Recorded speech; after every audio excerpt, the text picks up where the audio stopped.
Welcome to this channel. Don't forget to like, to share, and to continue to subscribe.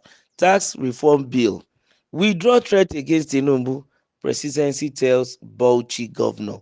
The presidency has hit back at Governor Bala Mohammed of Bauchi State over his threat to President Bola Tinubu's administration regarding the government's push for the passage and implementation of the controversial tax reform bill.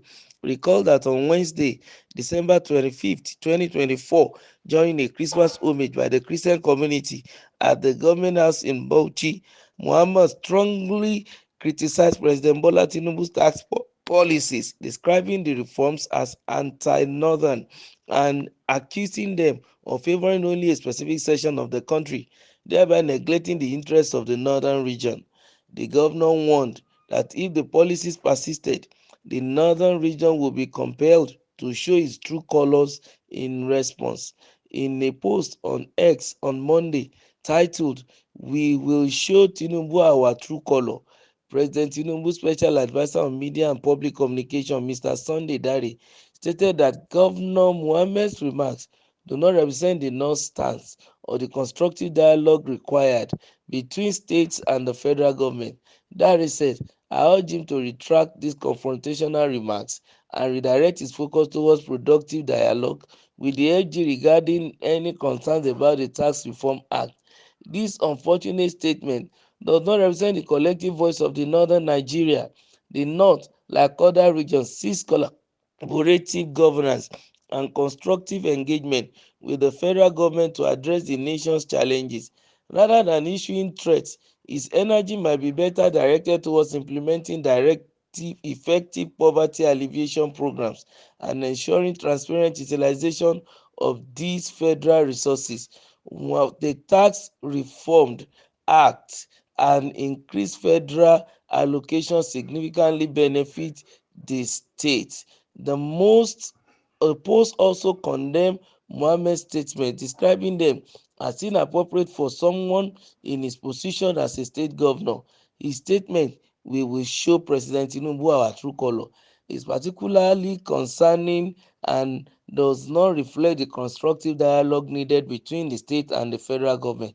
Dare said, "It bears nothing that Bauchi State had received 144 billion naira state and local government in federal allocations under the current administration, a significant increase from previous disbursement. Yet his state continues to grapple with serious developmental challenges and high poverty rates. As a state governor, he is called to exemplify statesmanship and work towards national cohesion." Dare highlighted that the Tax Reform Act will simplify the complex taxation systems burdening small businesses in Bauchi, offering significant benefits to states. He emphasized that Nigeria's journey to prosperity demands unity of purpose, urging public officials to move beyond regional sentiments and political grandstanding to support the collective vision of a stronger, more prosperous nation. The challenges we face: poverty to security, economic growth to social development, transcend state boundaries and political affiliations. Indeed, all political affiliations, indeed, all political leaders must remember that their primary obligation is to improve the lives of their citizens, which is best achieved through constructive dialogue, efficient resource management, and unwavering commitment to national unity. The path forward lies not in confrontation but in collaboration, not in threats but in thoughtful engagement, and certainly not in divisive statement but in unified action toward our shared goals of development and progress. This is the true leadership that Nigeria needs, one that builds bridges, not barriers, and prioritizes the collective good over individual or regional interests. Finally, the Hausa might suit the political nerves of the governor. That is the comment made by the spokesperson for the president, Mr. Sunday Dare, as regards what the Bauchi State governor said as concerning the tax reform bill that is being pushed by the president currently. Well, democracy is beautiful, but it also has its own weakness. If it has been in a particular tyrant government, I doubt if a state governor can speak a threatful word to the president at the center if his head is not going to be taken away. Though that's on a lighter mood. But then that's what democracy allows, so that anybody, no matter how big or small, you can express yourself. Even if you are wrong, at least you can still open up your mind and then you will be corrected. Democracy allows that, and that's the beauty of democracy. So good for democracy.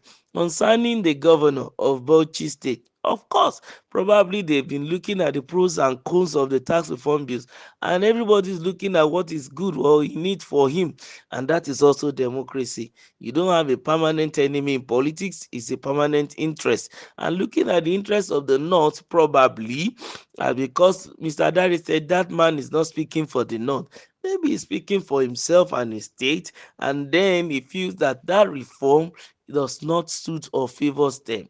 So he has every right, yes, to complain and to express his view. And then after that, no right to threat in quotes, no right to violence. The next thing is to dialogue, because that is where some of the weaknesses and the strength of democracy is. You just continue to negotiate and keep going to the round table and dialoguing until you are able to achieve a compromise.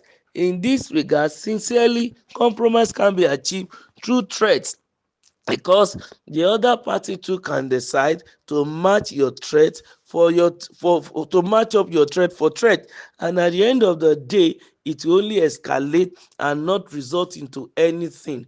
And in history there has never been a particular time that war settles a matter.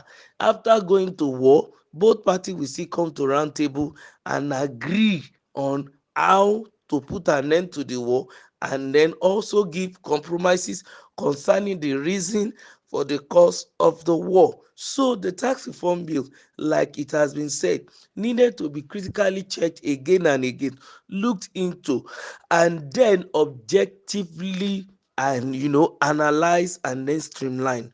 If what the Bauchi state governor is wrong, of course he will see it. That's why he needs to come to the table, like Mr. Dari said. And if what he's saying is right, of course the government will must reach a compromise in such a way that everybody is carried along. Mr. Adare used a word of national unified action, unified statement, and that's what we need at this point in time. We are already having issues with our economy and the financial power of the people. We don't need to destroy things further by causing segregation and division among ourselves as Nigerians. If the Baltic state is not gaining from this, let them come to round table, and at the end of it all, they will arrive at a definite conclusion, and Nigeria will move forward. Don't forget to like, to share, and to also comment. Thank you.